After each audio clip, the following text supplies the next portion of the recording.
We do have some dad fails. Yeah. Do you want to fail first or you want me to fail first?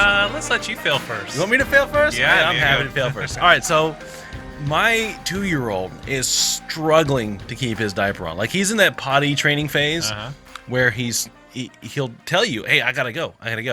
And I'm going to try not to get into details of this because apparently our conversations all go to like potty and toilet stuff. So I'm going to be, maybe I shouldn't even do this one. But my point is, he just can't keep his diaper on. Okay.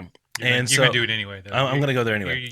Because this is kind of like, I feel like a failed parent because I can't keep this kid's diaper on. He'll take it off in the middle of nap time and, decide, oh, I need to go, but he won't tell Brooke, and his bed sheets all need to be changed. And so it's been a struggle trying to figure this out. So I feel like a failure because we haven't done it, but this kind of ends with almost like a dad triumph. Okay, so like we duct tape his diaper on. So now now it feels like a dad fail to duct tape your kid's diaper on, but you do what you gotta do, and that thing stays on. Now the funny thing is that he actually like if I put his diaper on and it's not nap time, he actually asked for the duct tape. So, and the only duct tape we have in our house is pink. We bought pink duct tape to fix like the pink handlebars on my girl's scooter to match the other pink handlebar on it. So all we had was pink duct tape, and so now his diaper is fixed with pink duct tape. Wow, dude. Okay. Yeah. Well, that's good. Good times. Yeah. All right, I guess I better share mine. It's your turn, bud. So this whole virtual schooling thing is it's an experience, and I've so each day our kids have several Zoom class meetings that they got to do, and so they have a lot of homework that comes with that, and it's work that they would have done in class, but of course they're having to do it at home, which means we've got to help them do it. And my wife is amazing about staying on top of it, but then there's times where she'll say, I need to take care of this. Matt, will you do this? And it doesn't always. She's delegating. Yeah, she is, and I don't always do a great job of that. Last week, which just in the course of a few days, there were assignments that didn't get done, and then there was one that I thought, yes, we got this done. I asked him, I said, "Are you sure? And this is all that needs to be done?" I didn't read the instructions, and of course he's like, "Yeah, we're dudes. yeah, Dad, this is what it's supposed to do." And so I said, "Cool, I'll help you." We got it done, turned it in.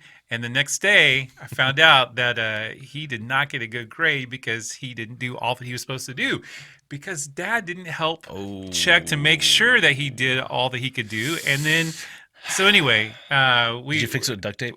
No, I didn't fix it with duct tape, but we did get it. We did get it fixed. And I thought, all right, I'm not the best dad when it comes to the virtual learning stuff. And then I had just read an article. This goes on. I had just read an article a couple of weeks ago about the issues of parents being in the Zoom calls with their kids, and and so this is like the very next morning after we had to fail with the assignment. I'm trying to help him, and it was early in the morning. I'm there in my pajamas, and no, you didn't. Yeah, we're trying to get it on and get everything on and working, and all of a sudden it comes on, and there I am in my pajamas, and Dad, you're in my call. Get out. I was like, no. Dude, double dad fail, man. Yeah. Like just layering the sucker. This is the old virtual schooling thing. If you're a parent out there and, you've accidentally walked in on your kid's Zoom call or been in the background or had a screaming kid in the background or a barking dog, I feel your pain. I'm with you. That's funny. So, in other news, I tried to teach my son how to ride his bike on my wife's birthday. How'd that go for you, man? Let's just say it takes 2 to make this bike thing go right. Okay. Brooke's approach is very different than mine. She's like, "You've got this.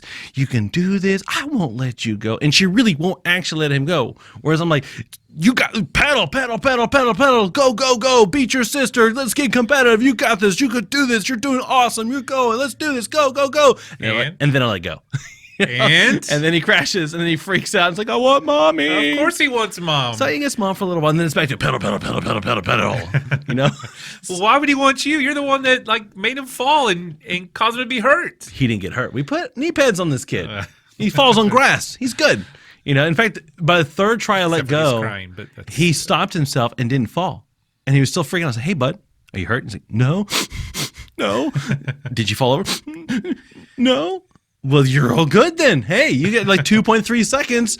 no That's training good. wheels. So y'all got the good cop, bad cop thing going. Totally good cop. I am the bad cop. You're the bad cop. I'm the bad cop from Yeah. We're like both of those people from the Lego movie, the Right. Liam Neeson character. Good cop, bad cop. Hello, I'm your friendly little policeman. Throw a chair. I love the Lego movie. Oh, it's so genius. And not just because I'm biased towards Legos. It is a genius movie. It is. All right. Well, speaking of genius movies, here we go. Matt, first thing we're going to do today is we are going to do our dad fail segment. So do you want to go first? Oh, man, why are you starting with me? All right. I'll put it out there. Like you said, I've got a lot. Probably the biggest one was a year or so ago. I was taking care of the kids for the weekend. Melody was on a retreat, and Weekend with Matt. yes, and so I took care of the kids. Everything went okay. Kids survived it all right, but Sunday morning we were in a hurry to get out of the house, and I had the dress that for my daughter that my wife picked out, had it on her. She looked great. And I thought, okay, the shoes are in the car. Shoes are in the car. We're good. Let's get in the car. We got to go and get to church. We get to church, and there were no shoes in the car. Oh, So dude, we've all been there. Dropping my daughter off at church barefooted, like not even socks. You still dropped her off with no shoes? Well, I couldn't go back home. I'm a youth pastor, and so I had to get things started. And so she spent the morning without shoes, and I still don't know how they did the playground thing, going outside with no shoes. But That's a pretty good dad feel, dude. Yeah, I have never forgotten my children's shoes because I'm a good dad. okay. Well, then let's hear your dad fail. No, I've totally forgotten my kids' shoes. Anyway, my dad failed. Man, I got so many. The one that is most like recent on my heart is we have a trampoline, and we pretty much go in this trampoline like all of us all the time, and it's like an MMA cage fight basically. Like I have 4 kids, and we all go in there and jump, and it just always sort of devolves to some kind of like wrestling match. But I'm always coming up with fun new games to play. Like one of my favorite is Graboid, where I close my eyes and I try and catch them by listening to just my ears with my feet, and they have a lot of fun. They got to be quiet, And then I invented this new game where we put like inner tubes in the trampoline, and they had to run around in circles, and I'd call it a color of the inner tube, and they all had to try and jump in that color inner tube first, which I kept instructing them, listen, you have to jump into your rear end first. It's like a seat, but there was no listening involved. Yeah. And it was just mass chaos. And so what would inevitably happen is my second oldest daughter jumped super high, going face forward, like spread eagle trying to jump in the tube, and my son tried to go forward too, and he's shorter, and so like basically like my second oldest daughter, just her whole body just like attacked him right in the face. It was just this epic train wreck. Oh, and nobody was hurt, but it was kind of funny to watch. It was just in slow motion, you're going, no. And of course, neither one of them landed in the inner tube that like my 2-year-old snuck in underneath them, got in. So, but yeah, that could have gone sideways pretty badly. Kids are all right. Kids are good. Kids are good. They're still alive. Yep, they're 90% cartilage, so we'll roll with that. All right, so that's our dad fail. We might come back to that a couple more times, and again, we have lots of material And for let me that. just say this: if you have a dad fail, Yes, and you would like to share that, send it in to us. confession's good for the soul. Yeah, and if you want us to keep it anonymous, we will. Or if you want to like put your name on there, we'll give you a shout out. Absolutely, so that everyone can know that dads do fail. we do fail. It's true. Often. Depending on who you ask, right? We're going to do a new segment called First World Rants. First world rants. First World Rants. We've got some serious problems in this first world of ours where we are spoiled ridiculously. Yep. And, sometimes we just have to get it off our chest. You know what I'm saying? So, Matt, do you want to go first? Or you want me to go? I feel like you should go first. Okay, I'll go first. All right, you got this? Now, you need to be put on your angry eyes, Mr. Potato Head. All right, put on your angry eyes. So the other morning, I get up and I'm trying to get a dish clean, and you got to wait forever for the hot water to come on, right? So you turn the water on, and you're waiting for 10 minutes for the water to get hot. Maybe it's like must be our neighborhood. It's like 30 seconds or a minute, but it feels like 10 minutes, and then finally you get it hot and it's good, and then you and I don't drink coffee, but I make it for my wife, and then you put the water in the little Keurig again. Very first world in the Keurig, and you gotta wait forever for the water to heat up, and then finally you get it, and it's good, right? And then you make something for breakfast, and then I got sidetracked and then had to come back, and that thing was cold. So this first world rant's all about water, all about having to heat stuff up Slow again. hot water. And then we've got our internet at the house. We got Zoom calls going. We got TV Well, streaming. this is like everything ran. I know. I'm just gonna bring it all out. the utilities. And it's like it's happening all at one time. It's like, oh, so we got water that won't get hot. We got internet that won't food that has to stream. be heated up. We got internet that's running slow. And man, you know, fan you off here, buddy. no, you stop and you look back and you go, man, was I really getting that upset over it? No, I wasn't upset. It's just And you know, Daniel, here's the deal. I have actually. Are you done? All right. I've actually been to Africa where we've seen people living in huts having to heat water up on the fire. And it's in those moments where I get caught up in my first world where I stop and think, man, I'm an idiot. You know, I'm complaining because it takes 30 seconds for my water to heat up. And I feel like we got to play our missions card cred here. Yes. I remember going to the Philippines. You know, I feel like I got to jump on this bandwagon. Yeah. When I was a senior in high school, I mean, I grew up in a mission field, but in a very first world mission field. I mean, Japan they got their stuff together. You know what I'm saying? But in the Philippines, I just remember just the slums were just outrageous. Yeah. You know, like you drink water coming out of this place. Right. Golly, you know. Anyway, all right. Perspective, right? Now it's my turn. I got to rant about something. I feel like I need to apologize to God, for just being. You know, this part of this is like a confession. Like I confess my pettiness. Lord, I am grateful. I'm grateful for clean water. I'm grateful for hot water, cold water, and I'm grateful for internet. All right. Go. Well, my rant, my big issue right now is small things. I can't stand small things. I love, and in particular, my small thing that I'm really, really just I can't even find words. I'm like flounder from Little Mermaid going and then the shark went right. I am just super frustrated with small things, in particular earbuds. Okay, earbuds. I love my wireless earbuds. My wife got them for my birthday. It was an anniversary, and I loved them. They're just fantastic. They were great. But you know what? I lose them all the time. All the time. In fact, we did a bike ride. We went to a park. And I had my earbuds in my ear as we're biking, so that Brooke could call me if she needed to. Uh-huh. And we get to the park. I had it in my pocket, and then it was time to leave. I couldn't find that thing anywhere. It was still on. I could still see it connected to my phone.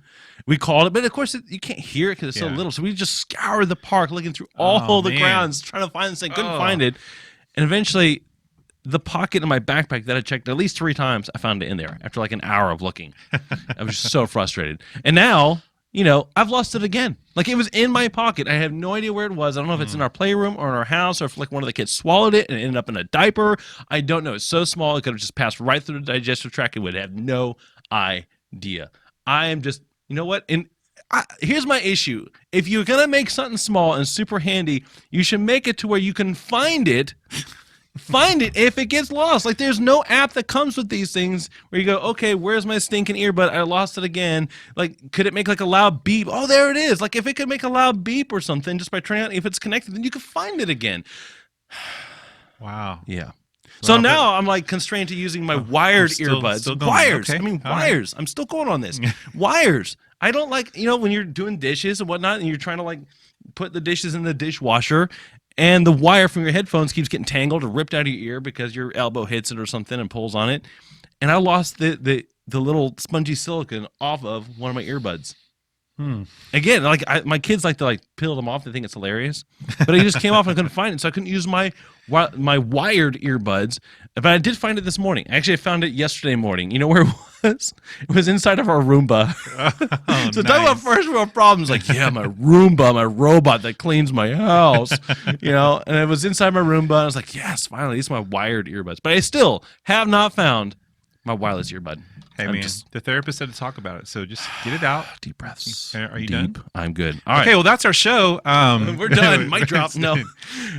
Sean Connery reads hand Trump curated tweets. So that Daniel here, who thinks he can do it, good Sean Connery. Okay, don't judge. Don't judge. I try You're my the one that best. said you wanted to do this. I know. I said I'd do this. So all right. we'll see. Here's your first one right there.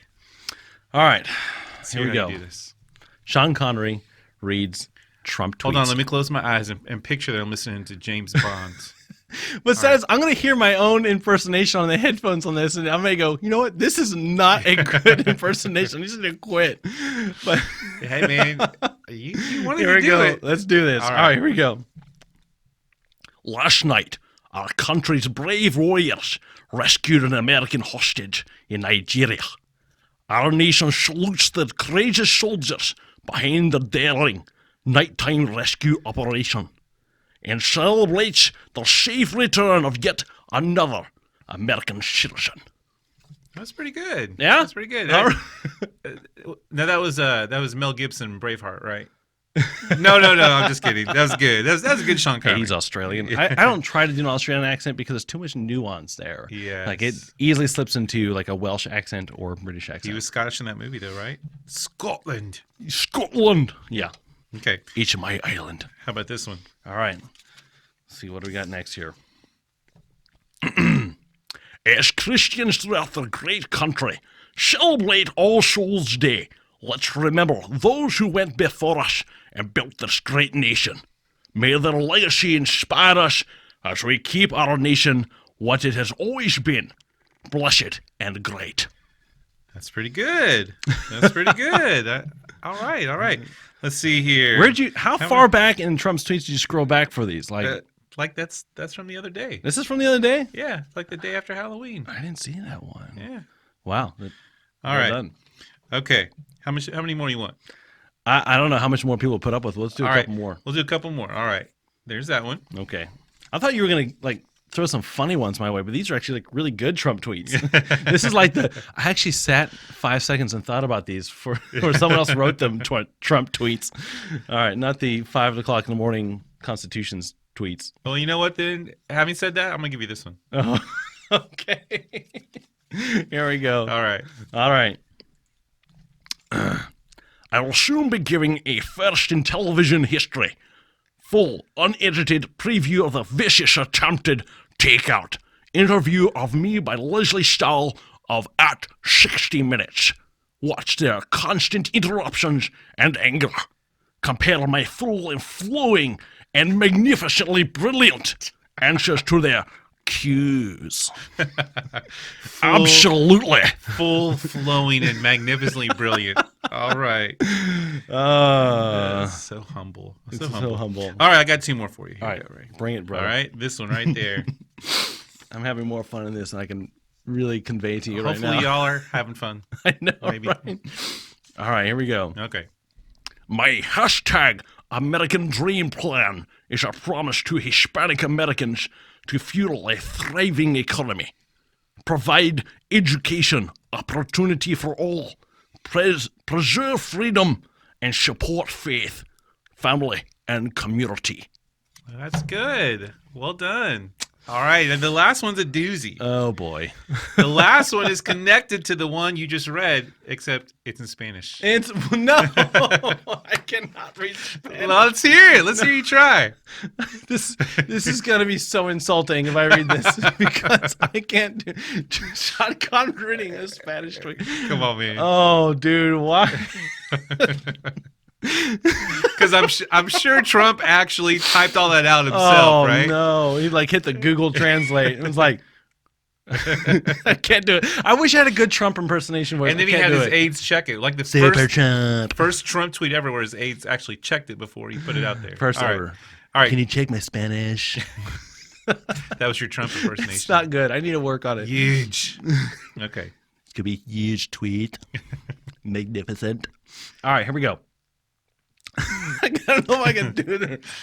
Just try and get through a sentence, man. Come on. Me, hashtag American Dream Plan, es una. I gotta get this closer because I can't recognize. Promesa para los hispanoamericanos de impulsar una economía próspera, proveer oportunidades de educación para todas, perseverar la libertad y por. I can't finish. All right, to all of our Hispanic listeners out there, I'm so sorry. He made me do this. I apologize. Oh, it's just wrong. Yeah. To our Latino friends, don't judge us.